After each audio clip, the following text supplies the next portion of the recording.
Hi, I'm Lori Ruffin with the COO team, and I am excited to be with you today. Today, we're going to talk about how to leverage a strategic plan for growth. A lot of nonprofit executive directors are concerned about why their nonprofit is not growing as quickly as they would like it to. They question their sustainability. They face feelings of being overwhelmed because they don't have enough help, they don't have enough resources, they don't have enough time, and sometimes they don't even know how to establish relationships and maintain relationships with donors.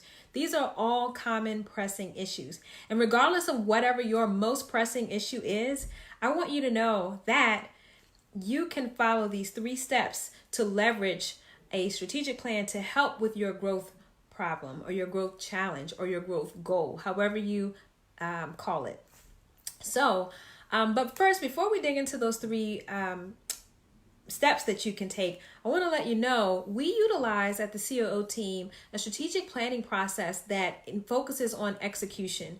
I think that's one of the distinctive pieces that helps organizations get a lot of leverage.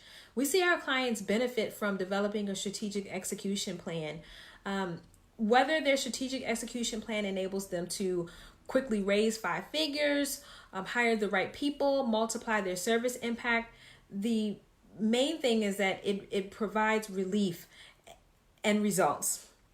One, I would say results, because literally when you become intentional about what you're doing as an organization, it always nets an outcome. And then also relief, because having a plan can sometimes relieve stress and just be that big, deep breath for organizations. So the secrets lie in these 3 important steps. Number 1, shift your mindset towards strategic planning. A common myth is that a strategic plan is some sort of document that collects dust. It sits on a shelf. And I want to tell you, if that's all it is, then yes, it's a huge waste of time and money, but it doesn't have to be.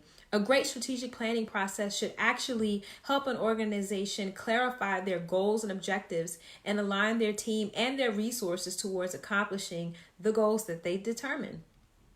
A strategic plan is a living document that sets that strategy for growth. It's the how-to. And so the first thing is to shift your mindset about doing it to begin with. Number 2, just do it. Like Nike.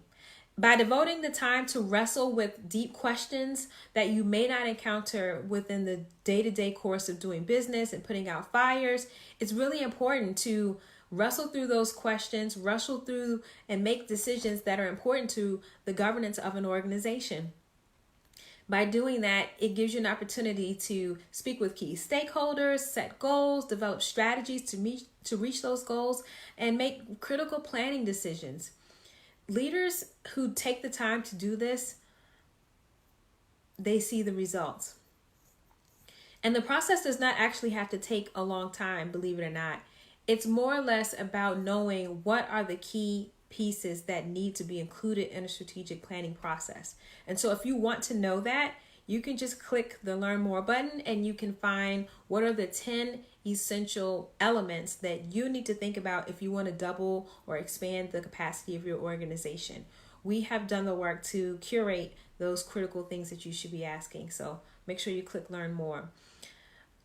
So the third step is to implement your plan. So 1, after you check your mindset. 2, after you just do it and you actually commit to a strategic planning process and you walk through asking all of the questions and making the tough decisions. Then 3, you got to implement your plan. Once you develop a strategic plan, keeping those strategic objectives in front of you and your organization is critical to execution. Plans are only as good as they are implemented. And so, of course, you're going to make adjustments as you go along the way. But once you've done the heavy lifting of the planning work, you have a roadmap to run on. A solid strategic plan will make you aware of those strengths and weaknesses and those opportunities and threats that you need to either capitalize on and or avoid, and it will help you determine your priorities. Building an execution level detail into your plan will also help you get it done. So for those of you who are interested in growth and sustainability, I just want to encourage you to pursue it with a strategic plan. You may think, I'll just work harder. I think I'll do a campaign. I'll go on social media, and these will all be my secrets to really amplifying and growing my organization. I want to let you know the key is in strategic planning. Focusing, taking the time to really think critically about your organization, to make some decisions, because guess what? You cannot do it all. It's a myth.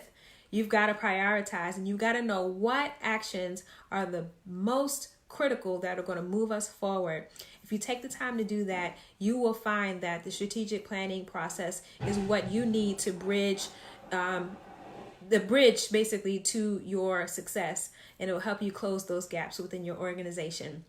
If you want to increase your organizational capacity using a strategic plan, I want to encourage you to grab our free checklist by clicking the link, and let us know. Talk back to us and let us know what is your biggest hesitation or your biggest frustration with the strategic planning process. A lot of times people have stories in the past of when it was a miserable process for them. It doesn't have to be for you now. So just let me know. What are you thinking? Let us know what you're thinking. And we want to encourage you to move forward into growth. All right. Until next time.